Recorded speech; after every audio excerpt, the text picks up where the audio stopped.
The underworld scene reveals an important aspect of the character of Odysseus. As we've seen, he's known to be cunning and crafty in the sense that he can think up good plans to overcome specific obstacles. But he's also intellectually curious and knowledgeable. When, for example, he lands on the islands of the Cyclops or Circe, he's under no compulsion whatsoever to investigate these places and learn about their inhabitants, but yet he insists on doing so, even against the urgings of his anxious men.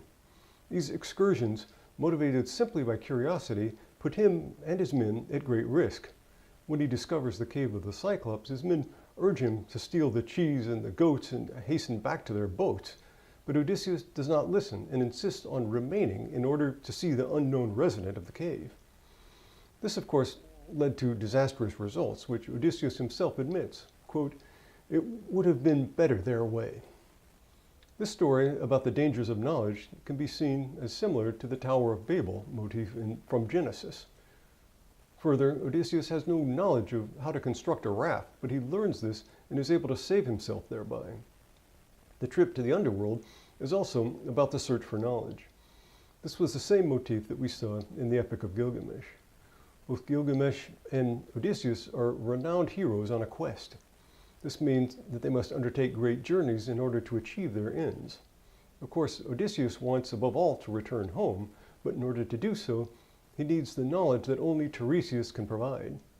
But once in the underworld, he does not miss the opportunity to acquire new knowledge about the nature of life and death, as well as concrete information about the fate of friends and family. Not all of this knowledge is immediately useful to him for the task at hand, but yet he lingers there for a long time to learn as much as he can. Thus, not all knowledge must have a clear-cut utilitarian end. Like Gilgamesh, Odysseus goes to the ends of the earth, to the underworld, and returns with knowledge. Siduri serves as Gilgamesh's divine guide to the underworld, just as Circe tells Odysseus how to find and safely enter Hades.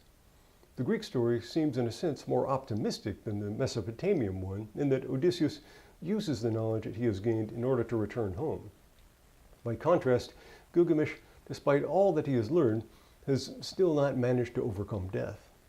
Nonetheless, the two stories bear much in common. For example, the focus on the inevitability of death, the pessimistic view of the underworld, the negative relations with the gods, the value of friendship and camaraderie, the importance of self-restraint, and the dependence on divine goodwill.